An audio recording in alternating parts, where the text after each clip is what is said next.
नमस्कार, मैं रवीश कुमार। आज की कहानी एक ऐसे शख्स की है जिसे कभी भारत में किंग ऑफ गुड टाइम्स के नाम से जाना जाता था। एक ऐसा नाम जो विलासिता, सफलता और ग्लैमर का पर्याय बन गया था।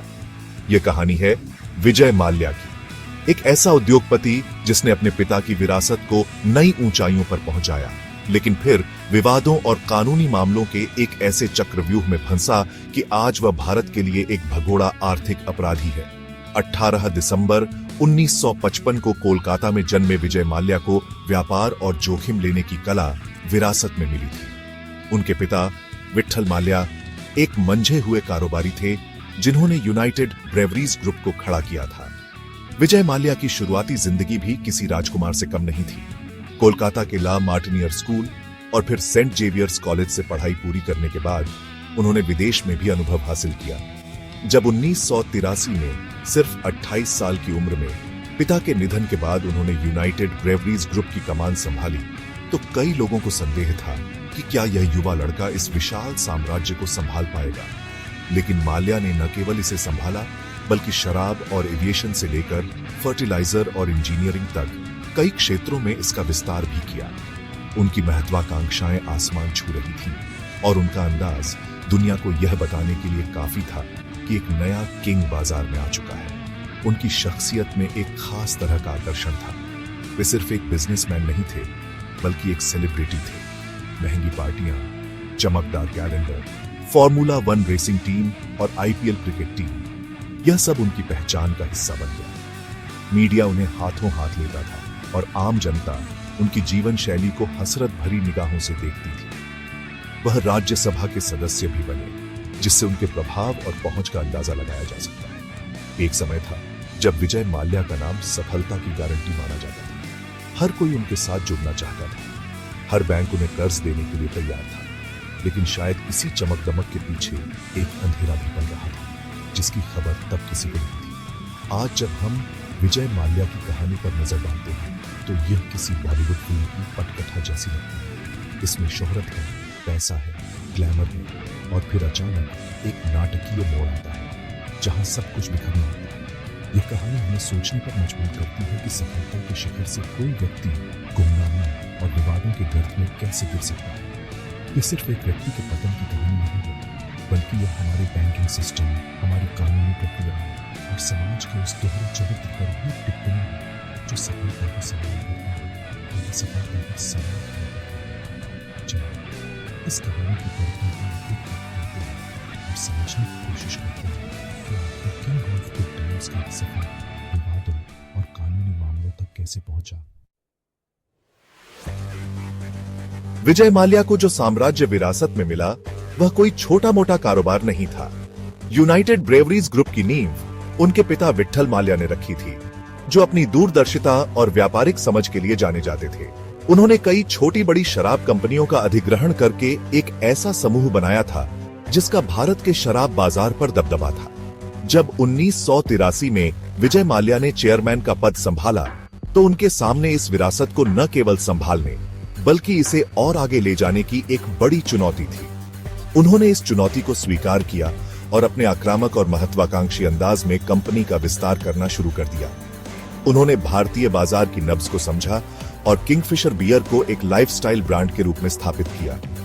माल्या के नेतृत्व में यूबी ग्रुप ने शराब के कारोबार में अपनी पकड़ और मजबूत कर ली। उन्होंने कई विदेशी ब्रांडों का भी अधिग्रहण किया और कंपनी को एक अंतरराष्ट्रीय पहचान दिलाई। किंगफिशर बियर सिर्फ एक पेय पदार्थ नहीं रह गया था, बल्कि यह युवाओं के लिए गुड टाइम्स का प्रतीक बन गया था। इसके विज्ञापन, इसका कैलेंडर और इसकी ब्रांडिंग, सब कुछ बेहद आकर्षक और आधुनिक था। माल्या ने यह साबित कर दिया कि वे सिर्फ अपने पिता की छाया में नहीं जी रहे हैं, बल्कि उनमें खुद एक सफल कारोबारी बनने की पूरी क्षमता है। यूबी ग्रुप का मुनाफा लगातार बढ़ रहा था और विजय माल्या का कद भी भारतीय उद्योग जगत में ऊंचा होता जा रहा था। वे उस दौर के सबसे सफल और प्रभावशाली उद्योगपतियों में गिने जाने लगे थे। लेकिन माल्या की महत्वाकांक्षाएं सिर्फ शराब के कारोबार तक सीमित नहीं थीं। उन्होंने समूह का विस्तार कई अन्य क्षेत्रों में भी किया। उन्होंने इंजीनियरिंग, फर्टिलाइजर और यहां तक कि मीडिया में भी हाथ आजमाया। हालांकि उनके सभी प्रयास सफल नहीं हुए, लेकिन इससे उनके जोखिम लेने के जज्बे में कोई कमी नहीं आई। वे हमेशा कुछ बड़ा और अलग करने की सोचते थे। उनका मानना था कि अगर आप बड़े सपने नहीं देखेंगे तो आप कभी बड़ा हासिल नहीं कर सकते। इसी सोच ने उन्हें भारत के सबसे बड़े उद्योगपतियों में से एक बनाया, लेकिन शायद यही सोच उनके पतन का कारण भी बनी। यूबी ग्रुप का साम्राज्य फैलता जा रहा था और इसके साथ ही विजय माल्या का नाम भी हर तरफ गूंज रहा था। यूबी ग्रुप की सफलता ने विजय माल्या को अपार धन और प्रसिद्धि दी। वे भारत के सबसे अमीर लोगों में शुमार हो गए। उनकी पार्टियों में बॉलीवुड सितारों से लेकर राजनेताओं और उद्योगपतियों तक का जमावड़ा लगा रहता था। वे जो कुछ भी करते थे वह खबर बन जाता था। यूनाइटेड ब्रेवरीज ग्रुप उनके लिए सिर्फ एक कंपनी नहीं थी, बल्कि यह उनके किंग साइज जीवन का एक प्रतीक था। यह वह मंच था जिसने उन्हें किंग ऑफ गुड टाइम्स का खिताब दिया। लेकिन इसी विशाल साम्राज्य की छत्रछाया में एक ऐसा सपना पल रहा था जो आगे चलकर उनके लिए सबसे बड़ा दुःस्वप्न साबित होने वाला था। यह सपना था आसमान में उड़ान भरने का, किंगफिशर एयरलाइंस का। साल 2005 में विजय माल्या ने अपने सबसे महत्वाकांक्षी प्रोजेक्ट की शुरुआत की। यह प्रोजेक्ट था किंगफिशर एयरलाइंस। उनका सपना था कि वे भारत को एक ऐसी एयरलाइन दें जो सेवा और विलासिता के मामले में दुनिया की सर्वश्रेष्ठ एयरलाइंस को टक्कर दे सके। उन्होंने अपनी एयरलाइन को फ्लाई द गुड टाइम्स की टैगलाइन दी। शुरुआत में किंगफिशर एयरलाइंस ने भारतीय विमानन उद्योग में एक नई क्रांति ला दी। यात्रियों को बेहतरीन सेवा, मनोरंजन के साधन और आरामदायक सीटें दी गईं, जो उस समय किसी अन्य भारतीय एयरलाइन में उपलब्ध नहीं थीं। माल्या ने इस एयरलाइन को भी अपने किंगफिशर ब्रांड का ही एक विस्तार बनाया, जो स्टाइल और क्वालिटी का पर्याय था। लोगों ने इसे हाथों हाथ लिया और किंगफिशर जल्द ही भारत की पसंदीदा एयरलाइंस में से एक बन गई। शुरुआती सफलता से उत्साहित होकर माल्या ने एयरलाइन का तेजी से विस्तार करने का फैसला किया। उन्होंने 2007 में कम लागत वाली एयरलाइन एयर डेक्कन का अधिग्रहण कर लिया, ताकि वे बाजार के हर वर्ग तक अपनी पहुंच बना सकें। इस अधिग्रहण के बाद किंगफिशर एयरलाइंस भारत की सबसे बड़ी घरेलू एयरलाइन बन गई।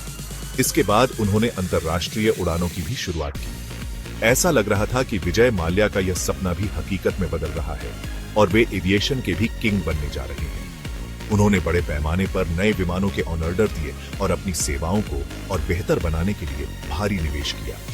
बैंकों ने भी उनके इस सपने को पूरा करने के लिए दिल खोलकर कर्ज दिया, क्योंकि उन्हें माल्या के नाम और उनकी सफलता पर पूरा भरोसा था। लेकिन आसमान में उड़ान भरने का यह सपना जमीन से जुड़ा नहीं था। विमानन उद्योग एक बहुत ही प्रतिस्पर्धी और कम मुनाफे वाला क्षेत्र है। ईंधन की बढ़ती कीमतें, बढ़ता मुकाबला और भारी परिचालन लागत किंगफिशर एयरलाइंस पर बोझ डालने लगी। एयर डेक्कन का अधिग्रहण भी एक महंगा सौदा साबित हुआ और कंपनी को कभी भी मुनाफे में नहीं लाया जा सका। किंगफिशर एयरलाइंस अपनी शुरुआत से ही लगातार घाटे में चल रही थी। कंपनी ने कभी भी एक साल भी मुनाफा नहीं कमाया। जो चमक दमक बाहर से दिख रही थी, उसके पीछे कर्ज और घाटे का एक गहरा अंधेरा छिपा हुआ था। माल्या इस उम्मीद में लगातार पैसा लगाते रहे कि एक दिन स्थिति सुधरेगी, लेकिन ऐसा कभी नहीं हुआ। धीरे धीरे स्थिति बिगड़ने लगी। कंपनी पर कर्ज का बोझ बढ़ता जा रहा था और वह अपने कर्मचारियों को समय पर वेतन भी नहीं दे पा रही। पायलट और केबिन की हड़ताल पर जाने लगी, उड़ानें रद्द होने लगी और यात्रियों का भरोसा टूटने लगा। जो एयरलाइन कभी अपनी बेहतरीन सेवा के लिए जानी जाती थी, वह अब अव्यवस्था और अनिश्चितता का प्रतीक बन गया। अक्टूबर 2008 किंगफिशर एयरलाइंस की उड़ान पूरी तरह से बंद हो गई। विजय माल्या का आसमान छूने का सपना जमीन पर आ गिरा था। यह सिर्फ एक एयरलाइन की असफलता नहीं थी, बल्कि यह भारत के सबसे बड़े कॉरपोरेट घोटालों में से एक की शुरुआत थी, जिसने पूरे देश को हिलाकर रख दिया। किंगफिशर एयरलाइंस का बंद होना सिर्फ एक व्यापारिक विफलता नहीं थी, यह अपने पीछे कर्ज का एक विशाल पहाड़ छोड़ गया था। विजय माल्या ने एयरलाइन को चलाने के लिए भारतीय स्टेट बैंक के नेतृत्व में 17 बैंकों के एक कंसोर्टियम से भारी मात्रा में कर्ज लिया था। जब एयरलाइन बंद हुई तो उस पर बैंकों का लगभग 9,000 करोड़ रुपए का बकाया था। यह एक बहुत बड़ी रकम थी और बैंकों के लिए इसे वसूलना एक बड़ी चुनौती बन गया। बैंकों ने कर्ज की वसूली के लिए कानूनी कार्रवाई शुरू की, लेकिन यह प्रक्रिया इतनी आसान नहीं थी। माल्या ने यह तर्क दिया कि यह एक व्यापारिक घाटा था और इसके लिए उन्हें व्यक्तिगत रूप से जिम्मेदार नहीं ठहराया जा सकता। उन्होंने कहा कि वे तो सिर्फ कर्ज के गारंटर थे। कर्ज लेने वाली कंपनी किंगफिशर एयरलाइंस थी, लेकिन जांच एजेंसियों का कुछ और ही मानना था। उन पर यह आरोप लगा कि उन्होंने बैंकों से कर्ज लेने के लिए धोखाधड़ी की और अपनी कंपनी की वित्तीय स्थिति के बारे में गलत जानकारी दी। यह भी आरोप लगाया गया कि कर्ज की रकम जिस काम के लिए ली गई थी उसे वहां खर्च न करके दूसरी जगह भेजा गया। यहीं से मनी लॉन्ड्रिंग यानी काले धन को सफेद करने का मामला सामने आया। प्रवर्तन निदेशालय और केंद्रीय जांच ब्यूरो जैसी एजेंसियों ने इस मामले की जांच शुरू कर दी। जांच में यह बात सामने आई कि कर्ज की एक बड़ी रकम को कथित तौर पर विदेश में स्थित शेल कंपनियों में ट्रांसफर किया गया था। यह एक बहुत ही गंभीर आरोप था, जिसने इस मामले को एक साधारण कर्ज वसूली के मामले से कहीं बड़ा बना दिया। यह मामला भारतीय बैंकिंग प्रणाली की खामियों को भी उजागर करता है। सवाल यह उठता है कि बैंकों ने एक ऐसी एयरलाइन को इतना बड़ा कर्ज कैसे दे दिया जो लगातार घाटे में चल रही थी। क्या सिर्फ विजय माल्या के नाम और उनकी प्रतिष्ठा के आधार पर यह कर्ज दिया गया था? क्या कर्ज देने से पहले उचित जांच पड़ताल नहीं की गई? इन सवालों ने एक बड़ी बहस को जन्म दिया और बैंकिंग क्षेत्र में सुधार की मांग उठने लगी। यह मामला एक उदाहरण बन गया कि कैसे प्रभावशाली लोग सिस्टम का फायदा उठाकर जनता के पैसे को जोखिम में डाल सकते हैं। बैंकों का यह पैसा दरअसल आम लोगों की बचत का पैसा होता है, और जब इतना बड़ा कर्ज डूबता है तो इसका असर पूरी अर्थव्यवस्था पर पड़ता है। किंगफिशर का पतन विजय माल्या के साम्राज्य के पतन की शुरुआत थी। जो व्यक्ति कभी सफलता की प्रतीक होना चाहता वह अपवादों और आरोपों की कीमत है। किंग ऑफ गुड टाइम्स का खिताब अब भगोड़े और आर्थिक अपराधी जैसे शब्दों में बदलने लगा था। कर्ज का यह जाल इतना जटिल था कि इसने न केवल माल्या को बल्कि कई बैंक अधिकारियों को भी अपनी चपेट में ले लिया। उन पर भी माल्या के साथ मिली भगत करने और नियमों का उल्लंघन करके कर्ज देने के आरोप लगे। यह कहानी अब सिर्फ एक बिजनेसमैन की नहीं रह गई थी, बल्कि यह एक बड़े घोटाले की कहानी बन चुकी थी, जिसकी परतें खुलना अभी बाकी थी। किंगफिशर एयरलाइंस के डूबने के बाद विजय माल्या पर कानूनी शिकंजा कसना शुरू हो गया। उन पर कई गंभीर मामले दर्ज किए गए, जिनमें सबसे प्रमुख थे धोखाधड़ी और मनी लॉन्ड्रिंग के आरोप।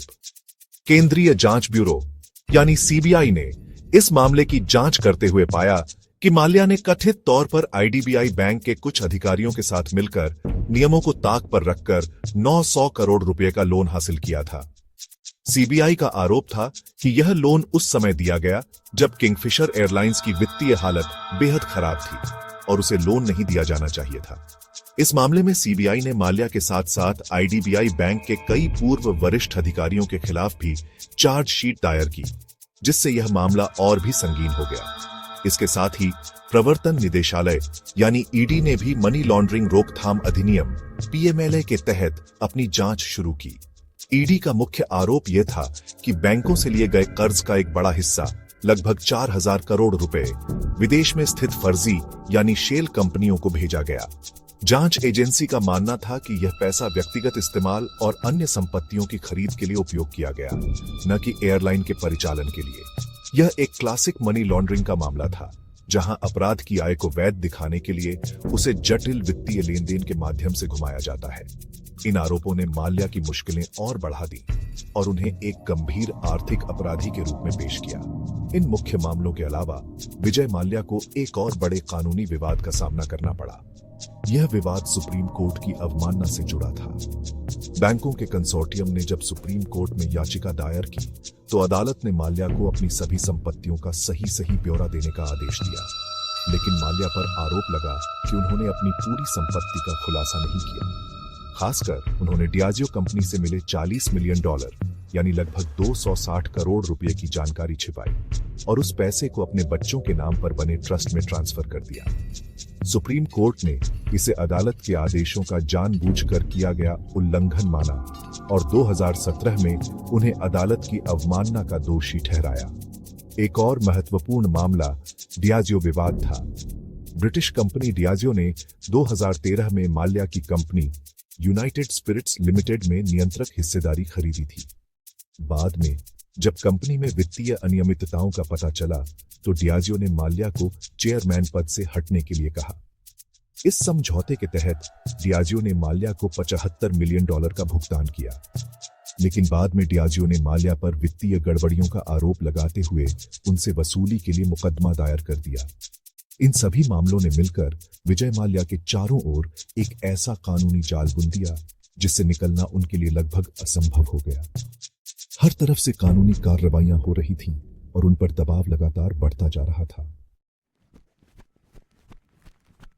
जब यह साफ हो गया कि विजय माल्या बैंकों का कर्ज चुकाने के मूड में नहीं है, तो भारतीय जांच एजेंसियों और बैंकों ने उनकी संपत्तियों को जब्त करने की प्रक्रिया शुरू कर दी। प्रवर्तन निदेशालय ने मनी लॉन्ड्रिंग रोकथाम अधिनियम के तहत भारत और विदेश में स्थित माल्या की कई संपत्तियों को कुर्क कर लिया। इसमें उनके शेयर, आलीशान बंगले, फार्म हाउस और दूसरी कीमती चीजें शामिल थीं। यह सब बैंकों को उनके डूबे हुए पैसे की वसूली के लिए किया गया था। सरकार ने यह संदेश देने की कोशिश की कि कानून से खिलवाड़ करने वालों को बख्शा नहीं जाएगा और जनता के पैसे की हर हाल में वसूली की जाएगी। इस प्रक्रिया में जब्त की गई संपत्तियों को बेचकर बैंकों को पैसा लौटाया गया। दिसंबर 2024 में वित्त मंत्री निर्मला सीतारमण ने संसद में जानकारी दी कि विजय माल्या, नीरव मोदी और मेहुल चौकसी जैसे भगोड़े आर्थिक अपराधियों के मामलों में बैंकों ने जब्त संपत्तियों की बिक्री के जरिए एक बड़ी राशि वसूल की है। खास तौर पर माल्या के मामले में यह दावा किया गया कि प्रवर्तन निदेशालय द्वारा जब्त की गई और बैंकों को सौंपी गई संपत्ति का मूल्य किंगफिशर एयरलाइंस द्वारा लिए गए मूल कर्ज से भी अधिक है। सरकार ने इसे अपनी एक बड़ी सफलता के रूप में पेश किया और कहा कि वे आर्थिक अपराधियों से वसूली के लिए पूरी तरह से प्रतिबद्ध है। हालांकि विजय माल्या ने इन दावों पर सवाल उठाए हैं। उन्होंने सोशल मीडिया पर कहा कि अगर बैंकों ने उनके कर्ज से दोगुनी राशि वसूल ली है तो उन्हें अभी भी भगोड़ा आर्थिक अपराधी क्यों कहा जा रहा है। उनका तर्क है कि जब वसूली पूरी हो चुकी है तो उनके खिलाफ मामले बंद कर देने चाहिए। वे खुद को एक पीड़ित के रूप में पेश करते हैं और कहते हैं कि उनके साथ अन्याय हो रहा है और राजनीतिक कारणों से उन्हें बलि का बकरा बनाया गया है। वे बार बार कहते हैं कि वे कर्ज का 100% मूलधन चुकाने के लिए तैयार थे, लेकिन बैंकों ने ब्याज की मांग की और उनके प्रस्ताव को स्वीकार नहीं किया। यह संपत्ति जब्ती और वसूली की प्रक्रिया काफी जटिल रही है। एक तरफ जहां सरकार और बैंक इसे एक बड़ी कामयाबी बता रहे हैं, वहीं दूसरी तरफ माल्या इसे अपने खिलाफ एक साजिश करार दे रहे हैं। सच्चाई यह है कि कानूनी प्रक्रिया अभी भी जारी है। जब्त की गई संपत्तियों का मूल्यांकन और उनकी बिक्री एक लंबा प्रोसेस है, लेकिन यह बात तो साफ है कि बैंकों को अपने डूबे हुए पैसे का एक बड़ा हिस्सा वापस मिला है। यह मामला भविष्य के लिए एक मिसाल भी बन गया है, जिससे यह साफ होता है कि अगर कोई बड़ा उद्योगपति भी बैंक का पैसा लेकर भागने की कोशिश करता है तो कानून उसकी संपत्ति को जब्त करके वसूली कर सकता है। जैसे जैसे भारत में कानूनी शिकंजा कसता गया, विजय माल्या ने देश छोड़ने का फैसला कर लिया। मार्च 2016 में वे भारत छोड़कर यूनाइटेड किंगडम चले गए, ठीक उसी वक्त जब कई बैंक उनके खिलाफ कानूनी कार्रवाई तेज करने की तैयारी कर रहे थे। उनके इस तरह अचानक देश छोड़कर चले जाने से पूरे देश में एक राजनीतिक भूचाल आ गया। विपक्ष ने सरकार पर आरोप लगाया कि उन्होंने माल्या को भागने में मदद की, जबकि सरकार ने कहा कि वे माल्या को वापस लाने के लिए हर संभव कोशिश कर रहे हैं। माल्या के जाने के बाद भारत सरकार ने उन्हें भगोड़ा आर्थिक अपराधी घोषित कर दिया और उनके प्रत्यर्पण के लिए यूनाइटेड किंगडम सरकार से अनुरोध किया। यहीं से एक लंबी और जटिल कानूनी लड़ाई की शुरुआत हुई। भारत सरकार ने यूनाइटेड किंगडम की अदालतों में माल्या के प्रत्यर्पण के लिए एक मजबूत केस पेश किया। उन्होंने धोखाधड़ी और मनी लॉन्ड्रिंग से जुड़े सबूत दिए और कहा कि माल्या पर भारत में मुकदमा चलाना जरूरी है। लंबी सुनवाई के बाद 2018 में लंदन की वेस्टमिंस्टर मजिस्ट्रेट कोर्ट ने माल्या के प्रत्यर्पण का आदेश दे दिया। अदालत ने माना कि उनके खिलाफ पहली नजर में एक मामला बनता है। इस फैसले को यूनाइटेड किंगडम के गृह सचिव ने भी मंजूरी दे दी। यह भारत के लिए एक बड़ी जीत थी और ऐसा लगा कि माल्या को जल्द ही भारत वापस लाया जाएगा। लेकिन माल्या ने इस फैसले के खिलाफ यूनाइटेड किंगडम की ऊपरी अदालतों में अपील की। माल्या ने अपनी प्रत्यर्पण की लड़ाई में हर संभव कानूनी दांव पेंच का इस्तेमाल किया। उन्होंने यूनाइटेड किंगडम की हाई कोर्ट और फिर सुप्रीम कोर्ट तक में अपील की, लेकिन उनकी सभी अपीलें खारिज हो गई। उन्होंने भारत की जेलों की खराब हालत का भी हवाला दिया और कहा कि वहां उनकी जान को खतरा हो सकता है। इसके जवाब में भारतीय अधिकारियों ने मुंबई की आर्थर रोड जेल का एक वीडियो भी दिखाया, जिसमें बताया गया था कि माल्या के लिए एक सुरक्षित और सभी सुविधाओं से युक्त सील है। तमाम कानूनी रास्ते बंद हो जाने के बाद भी माल्या का प्रत्यर्पण अब तक नहीं हो पाया है। इसकी वजह एक गोपनीय कानूनी मामला बताई जाती है, जिसके बारे में यूनाइटेड किंगडम सरकार ने कोई भी जानकारी देने से इनकार कर दिया है। विशेषज्ञों का मानना है कि एक गोपनीय मामला शायद माल्या द्वारा यूनाइटेड किंगडम में शरण के लिए दिए गए आवेदन से जुड़ा हो सकता है। जब तक इस मामले का निपटारा नहीं हो जाता, तब तक उन्हें भारत प्रत्यर्पित नहीं किया जा सकता। भारत सरकार यूनाइटेड किंगडम सरकार पर दबाव बना रही है। इस प्रक्रिया में तेजी लाई है। आज की तारीख में